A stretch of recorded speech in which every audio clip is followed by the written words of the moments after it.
नमस्कार दोस्तों, मैं स्मित मिश्रा स्वागत करता हूं एक बार फिर से आप सभी का एमजेटी एजुकेशन में। वीकली करंट अफेयर की सीरीज को आगे बढ़ाते हुए हम लोग बात करेंगे 16 फरवरी से 22 फरवरी के जो भी महत्वपूर्ण क्वेश्चंस हैं उनके बारे में। तो पूरी वीडियो ध्यान से देखिएगा। आप किसी भी एग्जाम की तैयारी क्यों ना कर रहे हो, यहीं से क्वेश्चंस बनने वाले हैं। पूरे इस वीक का निचोड़ यहाँ पर मैं आपके सामने लाया हुआ हूँ। डिटेल एक्सप्लेनेशन के साथ है, इमेजेस भी है, रेफरेंस के लिए आर्टिकल्स भी हैं और जो भी रिलेटेड जानकारियां हैं रिवीजन वाली वो भी मैंने आपको बता रखा है।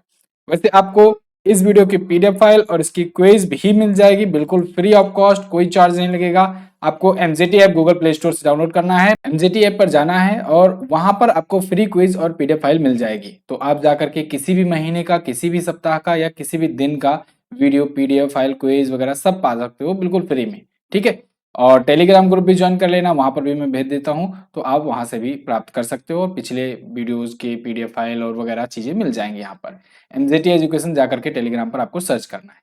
चलिए तो शुरू करते हैं। अब 59वें क्वेश्चन से शुरू करेंगे क्योंकि अभी तक पिछले दोनों वीक में हम लोग 58 क्वेश्चन तो कवर कर लिए थे। हाल ही में आरसीबी ने किसे डब्ल्यूपीएल में महिला टीम का मेंटर बनाया?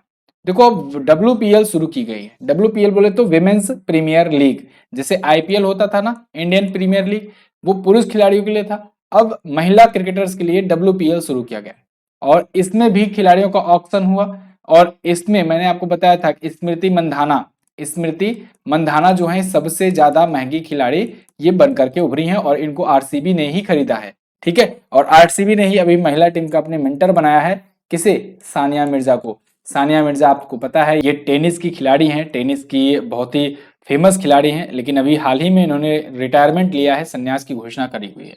तो अब ये डब्ल्यूपीएल में महिला टीम की मेंटर होंगी आरसीबी की तरफ से। ठीक है। आरसीबी टीम वहां पर भी है, आईपीएल में भी है और डब्ल्यूपीएल में भी है। ठीक है। तो यहां पर आप आर्टिकल दे पाओगे रेफरेंस के लिए, mentor to RCB team in Women's Premier league.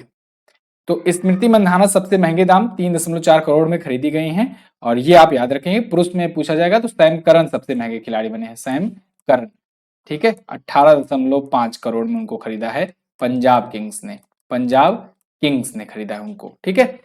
अगला देखते हैं। हाल ही में केंद्र सरकार ने अवैध खनन को रोकने के लिए कौन सा मोबाइल ऐप लॉन्च किया? तो केंद्र सरकार ने अभी हाल ही में खनन प्रहरी ऐप लॉन्च किया है अवैध खनन को रोकने के लिए। जो इलीगल माइनिंग्स होती है ना, उनको रोकने के लिए इन्होंने ऐप लॉन्च किया है भारत सरकार ने, खनन प्रहरी मोबाइल ऐप। ठीक है। और इसे कोल माइनिंग सर्विलांस और मैनेजमेंट सिस्टम के थ्रू लॉन्च किया गया है और इससे ट्रैक किया जा सकेगा कहाँ पर कितना अनधिकृत कोयला की खनन चल रहा है या फिर उसको वो कहाँ पर ले जाया जा रहा है, पहुंच रहा है कि नहीं सही स्थान पर। तो कुल मिलाकर के आप समझो कि इनको ट्रैक करने और ये जिससे अवैध खनन रोकने के लिए ये लॉन्च किया गया है। प्रहलाद जोशी जी केंद्रीय कोयला मंत्री हैं। अगला, हाल ही में Ranchi National Open Race Walking Championship में अक्षदीप सिंह और प्रियंका गोस्वामी ने कौन कौन सा मेडल जीता? तो अभी Ranchi National Open Race Walking Championship हुआ, इसमें इन दोनों ने जीता है गोल्ड मेडल। तो यहाँ पर गोल्ड गोल्ड लगा देंगे। अक्षदीप सिंह ने पुरुष वर्ग में और प्रियंका गोस्वामी ने महिला वर्ग में जीता हुआ है गोल्ड मेडल। ठीक है। ये पद यात्रा थी, ये कहे कि पद चाल एक कंपटीशन होता है वो था, 20 किलोमीटर का था रेस वॉक और इसमें इन्होंने गोल्ड जीता हुआ है 20 किलोमीटर की स्पर्धा में। ठीक है। और एक राष्ट्रीय रिकॉर्ड भी बना दिया है अक्षदीप सिंह ने। अगला, हाल ही में मिस्र के राष्ट्रपति ने किस आईआईटी संस्थान के छात्रों को ग्लोबल बेस्ट एमजीओबी अवार्ड दिया? तो मिस्र के जो राष्ट्रपति हैं अब्देल फतेह अल सीसी, जो कि आए हुए थे अभी गणतंत्र दिवस पर भारत के मुख्य अतिथि बनकर के 26 जनवरी पर। ठीक है। उन्होंने अभी आईआईटी इंदौर के 2 छात्रों को सम्मानित किया है ग्लोबल बेस्ट एमजीओवी अवार्ड देकर के। यहाँ पर आप देख पाओगे Egyptian president bestows global best MGOV award अभी किसे दिया गया है? तो इन दोनों जो आईआईटियंस हैं इनका नाम है नियति तोतला और नील कल्पेश कुमार पारेख। इन दोनों को दिया गया है। इन दोनों ने ब्लॉकबिल नाम से एक ऐप बनाया है और ये जो ऐप है ये ब्लॉकचेन बेस्ड है, रसीद जनरेट करता है। ब्लॉकचेन बेस्ड जो भी ट्रांजैक्शन होता है उसकी डिजिटल रसीदें ये बनाता है। ठीक है। तो 1 मिलियन अमीरात दिरहम का ये पुरस्कार था, इनको दिया गया। अगला, फीफा ने 2026 में कहां पर फीफा वर्ल्ड कप का आयोजन करने की घोषणा की? तो फीफा ने दोस्तों अनाउंस किया है कि 2026 वाला वर्ल्ड कप अमेरिका, कनाडा और मैक्सिको में होगा। यानी उपरोक्त तीनों ऑप्शन आप लगा देंगे। ये यहाँ पर होगा। वैसे तो मैं आपको बहुत बार बता भी चुका हूँ, हमारे जो स्टूडेंट होंगे पुराने उनको तो अच्छे से याद भी हो गया होगा। ये तीनों जो होंगे अगली बार होस्ट करेंगे FIFA world cup. FIFA world cup अभी रिसेंटली 2022 में हुआ, अभी पिछले महीने, ठीक है, मतलब दिसंबर में हुआ था फीफा वर्ल्ड कप। और उसको जीता था किसने? अर्जेंटीना ने। कहां पर हुआ था? कतर में हुआ था। अर्जेंटीना जीता यानी विनर रहा। और आयोजन कहां पर हुआ था? कतर में हुआ था, ठीक है ना। किसको हरा करके अर्जेंटीना जीता? फ्रांस को हरा करके जीता। अर्जेंटीना का ये तीसरा खिताब था। फ्रांस अगर जीता होता तो उसका भी तीसरा ही होता। पिछली बार फ्रांस जीता था, इस बार अर्जेंटीना ने जीता है। अर्जेंटीना के कैप्टन कौन थे? Lionel Messi. लियोनल मेसी, याद रखिएगा इनका नाम, क्योंकि ये अभी सबसे महंगे खिलाड़ी या कहीं सबसे ज्यादा कमाई करने वाले खिलाड़ी बनकर के ही उभरे हुए हैं। फीफा की बात करते हैं। फीफा बोले तो federation international D football association, ये होता है इसका फुल फॉर्म। 1904 में इसकी स्थापना हुई थी। स्थापना इसकी हुई थी पेरिस में। पेरिस कहाँ पड़ता है? फ्रांस में। लेकिन इसका हेडक्वार्टर पूछा जाएगा तो आप बताएंगे ज्यूरिख में हेडक्वार्टर। कहां पर है? ज्यूरिख में, स्विट्जरलैंड में। और अध्यक्ष कौन है? Gianni Infantino. क्लियर? तो यहां पर इन्होंने अनाउंस कर दिया है कि अगला वाला कहां पर होगा? यूएस, कनाडा और मैक्सिको में। और एक चीज और होगा खास बात कि 48 टीमें अगली बार भाग लेंगी, जो कि एक नया रिकॉर्ड होगा इतनी टीमों का, ठीक है। 48 टीमें एक साथ एक टूर्नामेंट खेलेंगी। तो बाकी चीजें मैंने आपको बता दिया है, आगे बढ़ते हैं। हाल ही में किस मंत्री ने आईडेक्स इन्वेस्टर हब यानी कि आईडेक्स इन्वेस्टर हब का उद्घाटन किया? तो इसका उद्घाटन किया है रक्षा मंत्री राजनाथ सिंह जी ने। आईडेक्स देखो कुछ इस प्रकार से लिखा जाएगा, आईडेक्स इन्वेस्टर हब। ये 200 करोड़ का इन्वेस्टमेंट लाने के लिए, इन्वेस्टमेंट या कहीं अट्रैक्ट करने के लिए ये था। डिफेंस मिनिस्टर ने इसे लॉन्च किया हुआ है, ठीक है। इसके तहत 200 करोड़ रुपए से अधिक का निवेश किया जाएगा।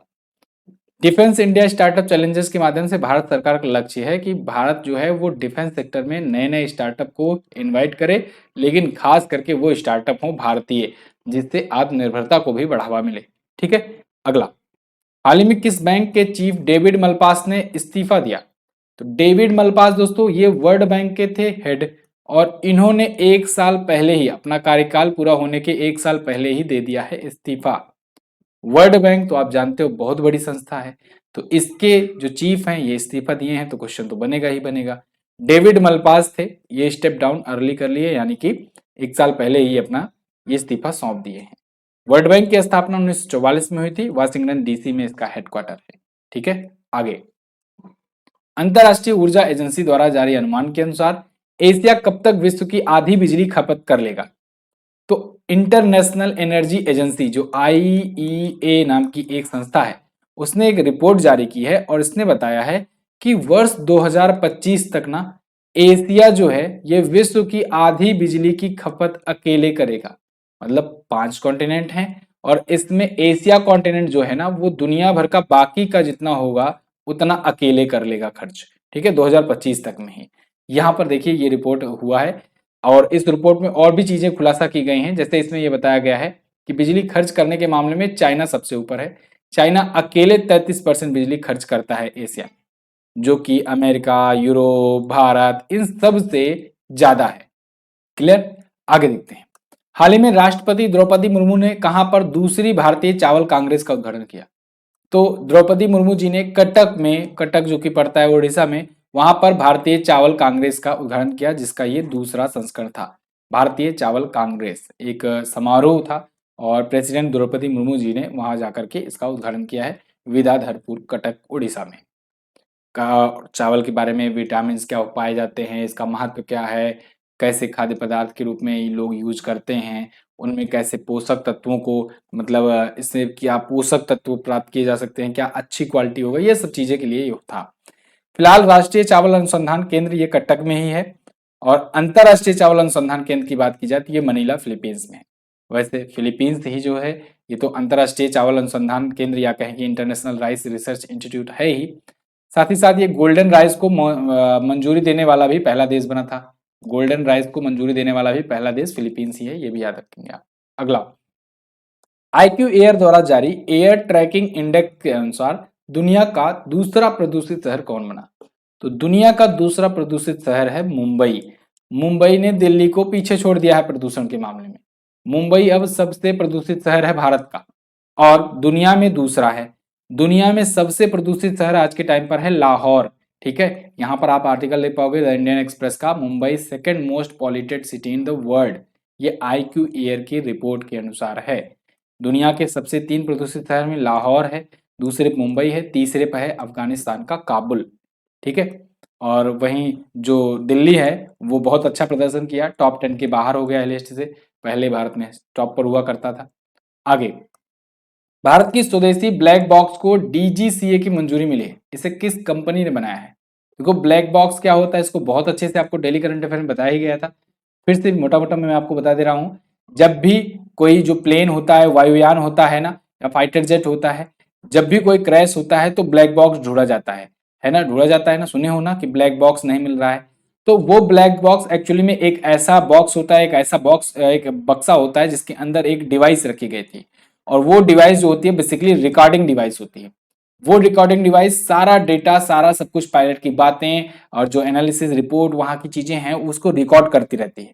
जब भी एक्सीडेंट होता है, किसी वजह से क्रैश होता है, तो वो चीजें वहां पर रिकॉर्ड हुई रहती हैं, और उसको बॉक्स को इतना ज्यादा टेम्परेचर, इतना ज्यादा प्रकार से उस पर ठोकर या प्रेशर सब दबा के बनाया जाता है कि वो कभी भी नष्ट नहीं किया जा सकता है धमाकों वगैरह से। इस प्रकार से वो बॉक्स बनाया गया रहता है। ठीक है, तो फिर उसी से सब चीजें पता लगती हैं। ये बॉक्स अभी तक भारत नहीं बना रहा था, लेकिन भारत का स्वदेशी ब्लैक बॉक्स अभी हाल ही में HAL ने बना दिया है, हिंदुस्तान एरोनॉटिक्स लिमिटेड ने। तो इसको DGCI के द्वारा मंजूरी भी मिल गई है। DGCI क्या होता है? DGCI दोस्तों वो संस्था है जो भारत में सिविल एविएशन को डायरेक्टरेट करती है, इसीलिए इसका नाम है Directorate General of Civil Aviation. ठीक है, तो ब्लैक बॉक्स जो होगा ये नारंगी रंग का होता है, ये भी एक फैक्ट है, इसको आप याद रखिएगा। ब्लैक बॉक्स नाम है लेकिन कलर इसका नारंगी है। मैंने आपसे क्वेश्चन ऑफ द डे में पूछा भी था ये। अगला, हाल ही में किसे यूनेस्को शांति पुरस्कार से सम्मानित किया गया? तो अभी हाल ही में एंजेला मार्केल, जो कि जर्मनी की एक टाइम पर ये चांसलर भी रही थी, बहुत लंबे समय तक रही थी, इनको अभी यूनेस्को पीस प्राइज से सम्मानित किया गया है, यहाँ पर आप देख पाएंगे। और एक टाइम पर ये दुनिया की सबसे पावरफुल लेडी की जब लिस्ट आया करती थी उसमें टॉप पर हुआ करती थी। फिलहाल यूनेस्को पीस प्राइज से इन्हें सम्मानित किया गया है। क्यों? क्योंकि कहा गया है कि 2015 में ये जब चांसलर हुआ करती थी जर्मनी की, उस टाइम पर सीरिया, इराक, अफगानिस्तान, इरिट्रिया, वहां से 1.2 मिलियन से ज्यादा शरणार्थी इनके देश में आए थे और इन्होंने इनका स्वागत किया था। तो आइवरी कोस्ट में इनको ये अवार्ड दिया गया, क्योंकि यूनेस्को शांति पुरस्कार आइवरी कोस्ट में ही दिया जाता है, क्योंकि आइवरी कोस्ट के पूर्व राष्ट्रपति के नाम पर ही दिया जाता है। ठीक है, तो 1989 से ये पुरस्कार की शुरुआत हुई थी, और ये उन व्यक्तियों, संगठनों या संस्थानों को दिया जाता है जो दुनिया में शांति को बढ़ावा देते हैं। अच्छा, एक चीज और दोस्तों, स्टैटिक जीके में आप लोग को होती थी प्रॉब्लम। देखो ऑर्डिनरी एक जीके होता है जिसमें हिस्ट्री, ज्योग्राफी और पॉलिटी, इकोनॉमी ये सब पढ़ते हैं लोग। एक होता है करंट अफेयर जो कि आप हमसे पढ़ते हैं। एक बचता है टॉपिक आपका स्टैटिक जीके का। स्टैटिक जीके में बहुत सारी चीजें होती है जो आपको पढ़नी होती हैं, लेकिन उसका कंटेंट मिल नहीं पाता एक जगह पर। तो इसके लिए आपके लिए ये ई बुक लाई गई है, स्टैटिक जीके का राफेल जेट। ये हिंदी वाले बच्चों के लिए हिंदी में अवेलेबल है, इंग्लिश वाले स्टूडेंट के लिए इंग्लिश में अवेलेबल है। ठीक है, चैप्टर बाय चैप्टर है, इसमें प्रैक्टिस सेट है। तो इस ई बुक से आपको ये एक तो नंबर तो ये अंदाजा लग जाएगा कि इसमें है क्या क्या चीजें और आपको पढ़ना कितना है। ठीक है, बहुत बार तो ये नहीं मालूम रहता है कि क्या क्या पढ़ें, ठीक है, कितना पढ़ें। तो आपको इसमें यह पता लग जाएगा कितना पढ़ना है, क्या पढ़ना है और सिर्फ क्या पढ़ना है। ये ई बुक आपको मिल जाएगी हमारे एप्लीकेशन एमजेटी ऐप पर, या फिर इन नंबर पर व्हाट्सएप करके आप यूपीआई के माध्यम से भी व्हाट्सएप पर ही मंगा सकते हैं ई बुक। ठीक है, ध्यान रखिए ये ई बुक है, ठीक है, बुक नहीं है ये। इसमें चैप्टर बाय चैप्टर एनिमेशन के साथ, इमेजेस के साथ दिया गया है, जिससे आपको याद रखने में भी चीजें आसान हो जाएंगी। फिलहाल आगे देखते हैं। हाल ही में गृह मंत्री अमित शाह जी ने किस राज्य की पुलिस को राष्ट्रपति का रंग भेंट किया? तो गृह मंत्री अमित शाह ने अभी प्रेसिडेंट्स कलर सम्मान से सम्मानित किया है हरियाणा की पुलिस को। हरियाणा की पुलिस उन 10 राज्यों की पुलिस में शामिल हो गई है अब, जिनको ये ऑलरेडी मिल चुका है। तो हरियाणा को भी मिल चुका है अब। बाकी के 9 में अगर देखा जाए तो मध्य प्रदेश, उत्तर प्रदेश, दिल्ली, जम्मू कश्मीर, तमिलनाडु, त्रिपुरा, गुजरात, हिमाचल प्रदेश और असम की पुलिस को ऑलरेडी ये मिल चुका है। द्रौपदी मुर्मू जी के द्वारा उनके द्वारा ये पुरस्कार दिया गया, लेकिन भेंट किसने किया? गृह मंत्री ने। तो ये होता है अक्सर, मतलब कि राष्ट्रपति का रंग मतलब प्रेसिडेंट कलर का पुरस्कार होता है, लेकिन वो देने कौन जाता है? गृह मंत्री। आगे, हाल ही में किसने फार्मूला ई प्रिक्स 2023 जीता? देखो ये फार्मूला ई प्रिक्स 2023 जो हुआ था हैदराबाद में ना, ये है इंपॉर्टेंट, क्योंकि हैदराबाद में हुआ भारत में पहली बार। और जब ये हैदराबाद में भारत में पहली बार रेस हुई तो इस वजह से न्यूज में भी आए थे, उसको मैंने कवर कराया था। इसको जीत लिया है दोस्तों किसने? जीन एरिक ने। किसने? जीन एरिक ने। यहां पर आप देख पाओगे वर्गेन विंस हैदराबाद ई प्रिक्स। एक्चुअली में जीन एरिक का ही पूरा नाम वर्गेन है, तो इनका नाम देख करके आप कंफ्यूज मत होइएगा। यहाँ पर आप देख पाओगे जीन एरिक वर्गेन, ये इनका पूरा नाम है, ठीक है, जीन एरिक वर्गेन। तो इन्होंने हैदराबाद फार्मूला ई प्रिक्स जीत लिया है। भारत पहली बार फार्मूला ई रेस की मेजबानी किया था, ठीक है। हालांकि ये इस सीजन की चौथी रेस है, इससे पहले मैक्सिको और सऊदी अरबिया वगैरह में हो चुकी है। इस सीजन में अभी और भी बहुत सारी रेसेज होने वाली है। जैसे ये फार्मूला ई प्रिक्स है, ऐसे ही फार्मूला 1 होता है। फार्मूला 1 तो आप सुने ही हो, वो सबसे बड़ा होता है, टॉप लेवल का, ठीक। अगला, हाल ही में किस कंपनी ने सौर ऊर्जा से चलने वाली भारत के पहले ड्रोन का प्रदर्शन किया? तो दोस्तों अभी हाल ही में गरुणा एयरोस्पेस ने ना, जो एयरो शो चल रहा था इंडिया का बेंगलुरु में, ध्यान रखिएगा बेंगलुरु में हुआ एयरो शो, पिछली वीडियो में मैंने आपको कवर कराया था, वो बहुत इंपॉर्टेंट है। वहां पर तरह तरह की कंपनियां आई, भारत और दुनिया भर की बहुत सारी कंपनियां आई, जिन्होंने अपने अपने एविएशन सेक्टर में जो भी नए नए डेवलपमेंट हुए हैं, जो भी नए नए खोजे हुए हैं, उनको शो किया। उसी तर्ज पर गरुणा एयरोस्पेस ने एक ड्रोन प्रदर्शित किया जो कि चलता है सोलर एनर्जी से। ये भारत का ऐसा पहला ड्रोन था जो सोलर एनर्जी से चलता है, ठीक है। तो ये यहाँ पर आप देख पाओगे, इनका नाम रखा गया है सूरज, ठीक है। सूरज सोलर एनर्जी से चलता भी है और सूरज नाम भी रखा है। वैसे आपको याद हो कुछ दिन पहले गरुणा एयरोस्पेस के बारे में ही मैंने आपको बताया था कि इसने ड्रोनी नाम से एक ड्रोन लॉन्च किया, और ड्रोनी नाम से लॉन्च करने के बाद इसको MS धोनी को ब्रांड एम्बेसडर भी इसने बना दिया, ठीक है। धोनी ने ये ब्रांड एम्बेसडर धोनी बने हैं ड्रोनी के, ठीक है। चलो आगे देखते हैं, विश्व हिंदी सम्मेलन कहाँ आयोजित किया गया? तो ये 12वां संस्करण था विश्व हिंदी सम्मेलन का, और ये आयोजित हुआ फिजी में। बहुत ही इंपॉर्टेंट क्वेश्चन है ये, अभी तो लगातार चर्चे में है ही, लेकिन जब 2-4 महीने 5 महीने बीत जाएंगे ना, तब एग्जामिनर जान चुका होगा कि आप लोग भूल गए होंगे, इसलिए इसको पूछेगा जरूर। ध्यान रखिएगा, विश्व हिंदी सम्मेलन पहला वाला कहाँ पर हुआ था? पहला हुआ था नागपुर में। नागपुर में हुआ था ना, और नागपुर में कब हुआ था? 10 जनवरी 1975 को। और उसी की याद में तो 10 जनवरी को हम लोग मनाते हैं विश्व हिंदी दिवस। याद आया कुछ? याद सब रहता है आपको, बस भूल जाते हो। विश्व हिंदी दिवस, क्योंकि पहला नागपुर सम्मेलन में, नागपुर में ही पहला सम्मेलन हुआ था विश्व हिंदी सम्मेलन, जब इंदिरा गांधी के जी का टाइम था और उन्होंने अनाउंस किया था। फिलहाल विश्व हिंदी दिवस कब से मनाया जाना शुरू हुआ? तो ये 2006 से शुरू हुआ था। यहाँ पर हम लोग फिजी की बात करेंगे। फिजी में ये आयोजित हुआ और भारत की तरफ से गए हुए थे अपने विदेश मंत्री रॉक स्टार एस जयशंकर जी। एस जयशंकर जी वहां पर गए और उन्होंने एक और काम किया, सरदार वल्लभ भाई पटेल जी की मूर्ति का अनावरण किया। तो आपसे क्वेश्चन ऐसे पूछा जाएगा कि फिजी में हुए विश्व हिंदी सम्मेलन में भारतीय विदेश मंत्री एस जयशंकर जी ने किस महापुरुष की मूर्ति का अनावरण किया? तो आप बताएंगे सरदार पटेल। ऑप्शन में आपके महात्मा गांधी, सरदार पटेल और भी बहुत सारे ऐसे महापुरुषों के नाम होंगे, तो आप सरदार पटेल बताएंगे, ठीक है ना। बिल्कुल क्वेश्चन ऐसे बन सकते हैं। चलो थीम क्या रखी थी इस बार? Hindi from traditional knowledge to artificial intelligence. आगे देखते हैं, हाल ही में थल सेना के नए उप प्रमुख कौन बने? तो देखो थल सेना के नए उप प्रमुख एक बार फिर से चेंज हो गए हैं, अभी 8 महीने पहले ही चेंज हुए थे, फिर से चेंज हो गए हैं। बन गए हैं Lieutenant General MB Suchendra Kumar. ये किसकी जगह पर आए हैं? BS राजू की जगह पर आए हुए हैं। BS राजू इससे पहले थे और अब हो गए MB सुचेंद्र कुमार। यहाँ पर आप आर्टिकल देख पाओगे फॉर द रेफरेंस। ये केवल 10 महीने तक, 8 क्या मैंने 8 बोल दिया शायद, 10 महीनों के लिए BS राजू थे और उनके बाद ये नियुक्त कर दिए गए हैं। भारतीय थल सेना के अध्यक्ष कौन है? Lieutenant General Manoj Pande. आगे देखते हैं, भारत और जापान के बीच संयुक्त सैन्य अभ्यास धर्म गार्जियन का कौन सा संस्करण शुरू हुआ? तो धर्म गार्जियन का भी चौथा संस्करण हुआ। ये होता है भारत और जापान के बीच में। धर्म गार्जियन ये एक दोस्तों थल सेना का अभ्यास है, यानी मिलिट्री का अपना एक्सरसाइज है। एक अभी कुछ दिन पहले मैंने आपको वीर गार्जियन बताया था। वीर गार्जियन जो था वो वायुसेना का था, और वो भी हुआ भारत और जापान के बीच में। तो वीर गार्जियन वायुसेना का, ये हालांकि पहली बार था, फर्स्ट इसका एडिशन था। और धर्म गार्जियन थल सेना का। चलो नौसेना का भी पता है? बिल्कुल पता है, होता है ना जिमेक्स होता है ना, Japan India maritime exercise. Maritime बोले तो समुद्री, तो समुद्री होगा तो मतलब नौसेना का ही तो हुआ। तो जापान इंडिया मैरीटाइम एक्सरसाइज ये नौसेना के बीच में होता है, भारत और जापान के। ये तीनों आप याद रखेंगे। फिलहाल यहाँ पर आप आर्टिकल देख पाओगे, और ये आयोजित हुआ 17 फरवरी से 2 मार्च तक चलेगा, यानी अभी भी ये चल ही रहा है। सिगा प्रांत कैंप इमाजू में, जापान में यह हुआ। ठीक, आगे देखते हैं। हाल ही में यूट्यूब के नए सीईओ कौन बनाए गए? ये इंपॉर्टेंट क्वेश्चन है। बहुत सालों के बाद फाइनली सुजान वाजुकी ने दे दिया है अपना मतलब कि इस्तीफा, और इन्होंने निजी कारण बताए हैं इसके पीछे। इनका नाम पढ़ने में तकलीफ होती थी, लेकिन अब वो तकलीफ दूर हो जाएगी। इनकी जगह पर भारतीय मूल के आ गए हैं नील मोहन, ये होंगे यूट्यूब के नए सीईओ। नील मोहन ये रहे और सुजान वासुकी ये रही। ठीक है, तो ये 9 साल से ज्यादा का समय ये बिताई सीईओ के रूप में वहां पर। फिलहाल यूट्यूब के बारे में अगर बात करें, 2005 में स्थापित हुआ था, मुख्यालय कैलिफोर्निया में है और संस्थापक जावेद करीम हैं। और चार्ल्स हर्ले स्टीवन चेन ये दोनों के साथ मिलकर के भी स्थापित किए थे। पेरेंट कंपनी है गूगल, यानी कि गूगल ही यूट्यूब को खरीद लिया हुआ है। कुछ और कंपनियां जहां पर भारतीय सीईओ हैं, ये इंपॉर्टेंट है, इसको याद रखिएगा, हल्के मत लेना, ये पेज बहुत ज्यादा इंपॉर्टेंट है। जैसे माइक्रोसॉफ्ट के जो सीईओ हैं वो हैं सत्या नडेला, भारतीय मूल के। गूगल और अल्फाबेट के जो सीईओ हैं वो हैं सुंदर पिचाई, भारतीय मूल के।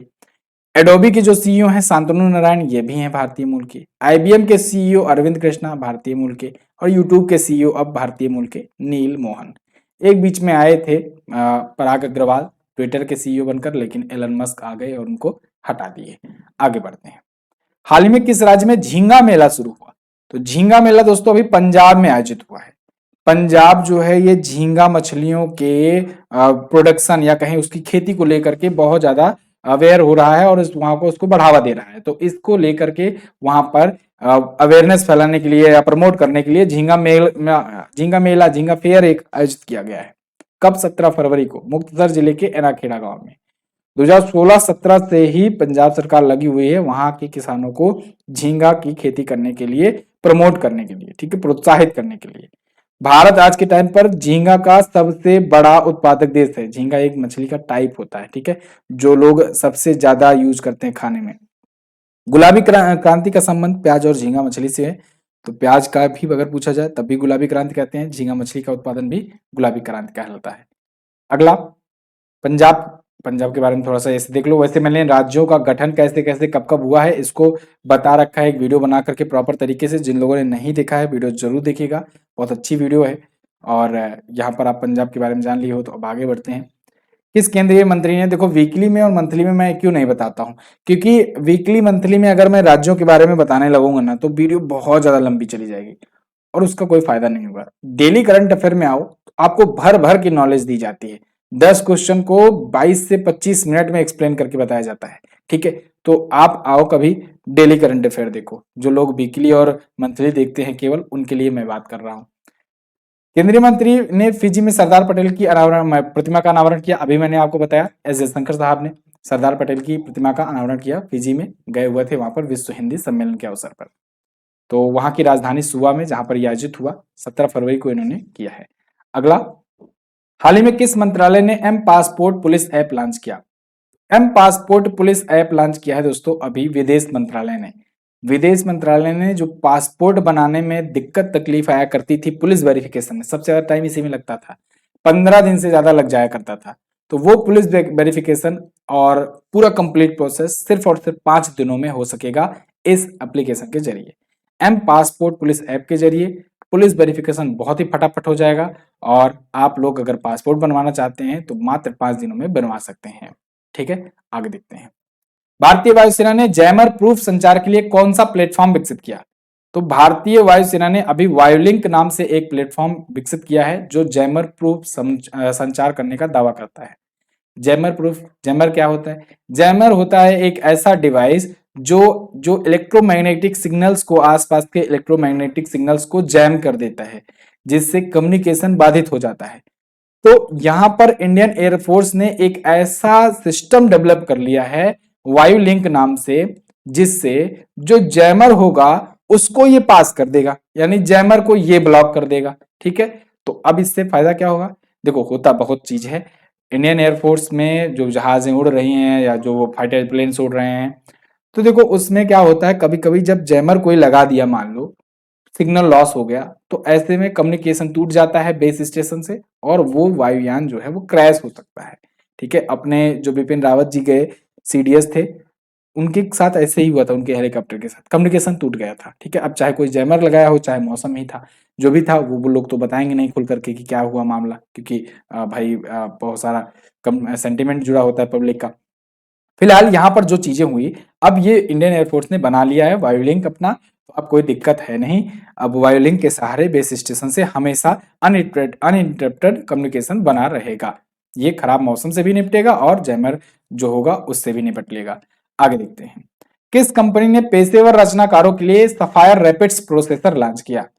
तो इंटेल ने इसे लॉन्च किया है।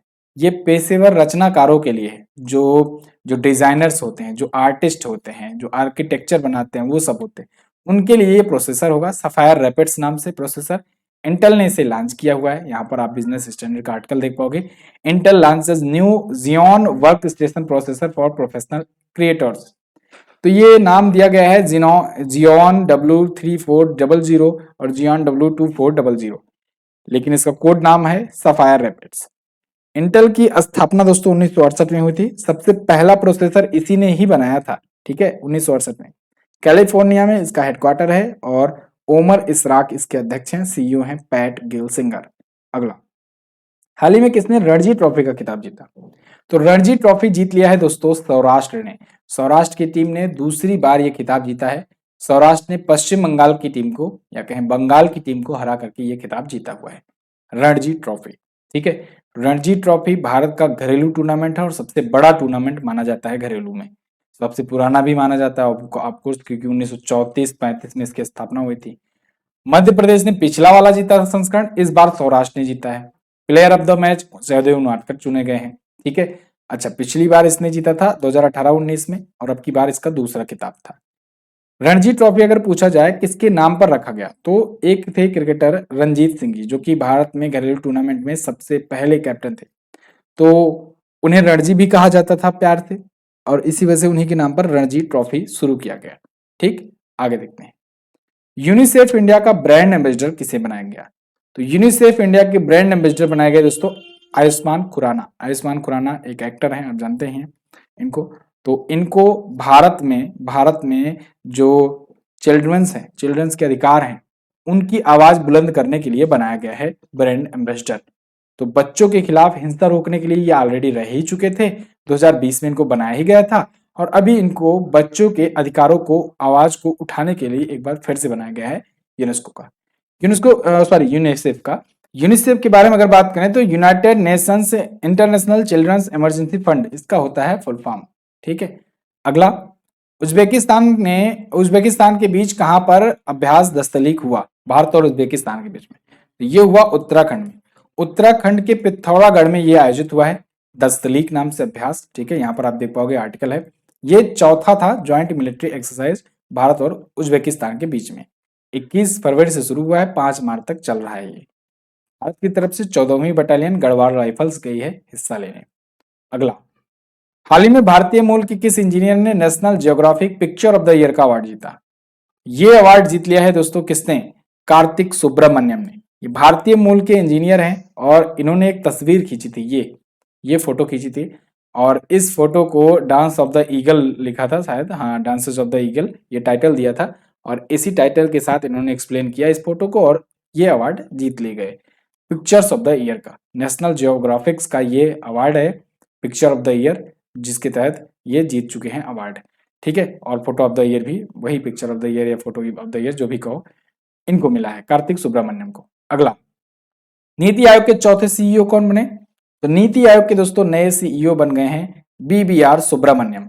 नीति आयोग जब स्थापित हुआ 2015 में, तो पहले सीईओ बनाए गए थे सिंधु श्री खुल्लर, दूसरे बनाए गए अमिताभ कांत, तीसरे बनाए गए परमेश्वरन अय्यर, और चौथे नंबर के बनाए गए हैं BVR सुब्रमण्यम। ठीक है, तो अब इनका भी नाम आप याद रखेंगे। वैसे नीति आयोग के अध्यक्ष प्राइम मिनिस्टर होते हैं, नरेंद्र मोदी जी अध्यक्ष हुए, और उपाध्यक्ष जो होता है वही सब काम देखता है, सर्वे सर्वा होता है। उपाध्यक्ष वर्तमान में कौन है? सुमन के बेरी। कौन है? सुमन के बेरी। आगे देखते हैं, बाकी चीजें यहाँ पर आप देख पाओगे, आर्टिकल्स यहाँ पर है और डिटेल्स यहाँ पर है। ठीक है, आगे देखते हैं, दादा साहब फाल्के इंटरनेशनल फिल्म पुरस्कार 2023 में किस फिल्म को बेस्ट फिल्म का अवार्ड दिया गया? तो दादा साहब फाल्के इंटरनेशनल फिल्म पुरस्कारों की घोषणा हो चुकी है। इस बार बेस्ट फिल्म चुना गया है द कश्मीर फाइल्स, और फिल्म ऑफ द ईयर चुना गया है RRR को। ठीक है, यहां पर देखो ये है बहुत इंटरेस्टिंग लिस्ट। इस लिस्ट में देखिए आप, बेस्ट फिल्म तो चुना गया है द कश्मीर फाइल को, film of the year RRR को, बेस्ट एक्टर चुना गया है रणबीर कपूर को ब्रह्मास्त्र पार्ट 1 के लिए, बेस्ट एक्ट्रेस चुना गया है आलिया भट्ट को गंगूबाई का खटियावाड़ी के लिए, और critics best actor Varun Dhawan, critics best actress Vidya Balan को, बेस्ट डायरेक्टर पूछा जाएगा R बाल्की को दिया गया है, याद रखिएगा। मोस्ट वर्साटाइल एक्टर ये अनुपम खेर चुने गए हैं। Television series of the year Anupama चुनी गई है। Clear. Best web series Rudra को चुना गया है। अब एक जरूरी बात, ये तो है दादा साहब फाल्के इंटरनेशनल फिल्म पुरस्कार। क्या ये सबसे बड़ा पुरस्कार है भारत के सिनेमा का? नहीं। Dada Saheb Phalke international film festival award जो होता है, ये फिल्म पुरस्कार समारोह होता है। जो भारतीय सिनेमा का सबसे बड़ा पुरस्कार होता है वो होता है दादा साहब फाल्के अवार्ड। केवल और केवल दादा साहब फाल्के अवार्ड पूछा जाए तब आप बताएंगे भारतीय सिनेमा का सबसे बड़ा अवार्ड है। और 2022 के लिए किसे दिया गया? 2022 के लिए आशा पारेख को दिया गया। कौन से नंबर का था? 52वां था। 52वां आशा पारेख को दिया गया। 51वां रजनीकांत को मिला, 50वां मिला अमिताभ बच्चन को और 49वां मिला विनोद खन्ना को। क्लियर, याद रखेंगे। वैसे 52वां ही आपसे पूछा जाएगा। आगे देखते हैं, हाल ही में किस राज्य में खजुराहो नृत्य महोत्सव शुरू हुआ? तो दोस्तों मध्य प्रदेश में खजुराहो नृत्य महोत्सव शुरू हुआ। खजुराहो के मंदिर जो हैं ये मध्य प्रदेश में ही पाए जाते हैं। उन्हीं मंदिरों में ये खजुराहो नृत्य महोत्सव मनाए जाते हैं। इसका 49वां संस्करण है। दोस्तों खजुराहो के मंदिरों का निर्माण 950 से 1050 ईस्वी के बीच का माना जाता है और कहा जाता है चंदेल के राजाओं ने बनाए थे। खजुराहो मंदिरों में बहुत सारे मंदिर हैं। खजुराहो नाम की एक जगह है मध्य प्रदेश में, वहां पर मंदिर है। ठीक है, और उन मंदिरों को 950 ईस्वी में चंदेल राजाओं के द्वारा बनवाना शुरू किया गया था। क्लियर। आगे देखते हैं, किस फिल्म ने बाफ्टा अवार्ड 2023 में बेस्ट फिल्म का अवार्ड जीता? तो बाफ्टा अवार्ड की भी घोषणा हो चुकी है। बाफ्टा बोले तो British academy of film and television arts award. इसमें बेस्ट फिल्म चुनी गई है all quite on the western front. ठीक है, यहां पर आप देख पाओगे आर्टिकल बाफ्टा अवार्ड की, और ये रही लिस्ट विनर्स की। बेस्ट फिल्म तो all quite on the western front चुना गया। इसी ने सबसे ज्यादा अवार्ड जीते हैं। टोटल 7 अवार्ड इसने जीते हैं, जिसमें बेस्ट डायरेक्टर और बेस्ट फिल्म का अवार्ड भी शामिल है। लीडिंग एक्ट्रेस का अवार्ड केट ब्लैंचेट ने जीता है। लीडिंग एक्टर का अवार्ड ऑस्टिन बटलर ने जीता है। बेस्ट डायरेक्टर एडवर्ड बर्जर ने all quite on the western front के लिए जीता है। क्लियर। बाफ्टा अवार्ड ये ब्रिटेन में दिया जाता है। ऑस्कर अवार्ड अमेरिका में दिया जाता है। दादा साहब फाल्के अवार्ड भारत में दिया जाता है। ठीक है, और गोल्डन ग्लोब अवार्ड ये भी अमेरिका में दिया जाता है। चलिए अगला, हाल ही में किस राज्य या केंद्र शासित प्रदेश में देश की पहली फ्रोजन लेक मैराथन ने वर्ल्ड रिकॉर्ड बनाया?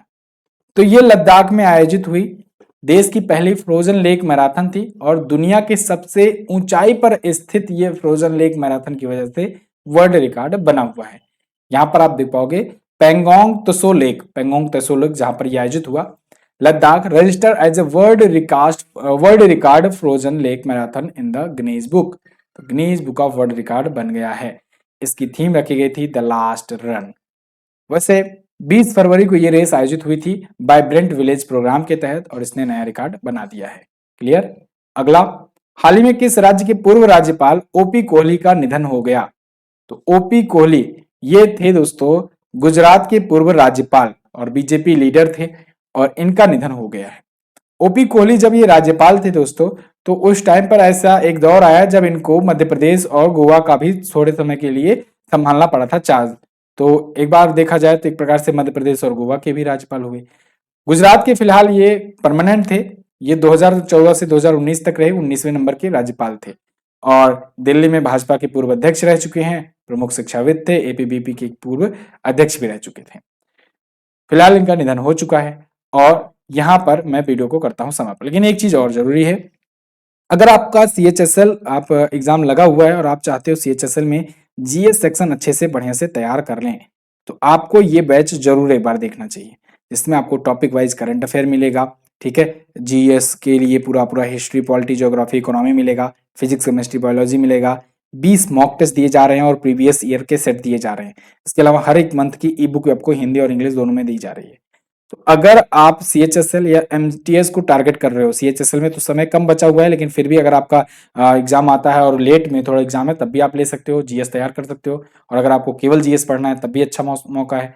और अगर आप एमटीएस को टारगेट कर रहे हो तब तो आपके लिए पर्याप्त समय है, दोनों के लिए ये काम आएगा। ठीक है, सीजीएल में हम लोगों ने टॉपर्स निकाले थे और अभी सीएचएसएल की बारी है। इसके अलावा अगर आप लोको पायलट वगैरह चाहते हो तो वो भी बैच यहाँ पर अवेलेबल है। टेलीग्राम पर फिलहाल इसकी पीडीएफ दे दी जाएगी। वीडियो को यहीं पर एंड करते हैं, मिलेंगे हम अगली वीडियो में अगले सेशन में। तब तक के लिए नमस्कार, जय हिंद, वंदे मातरम।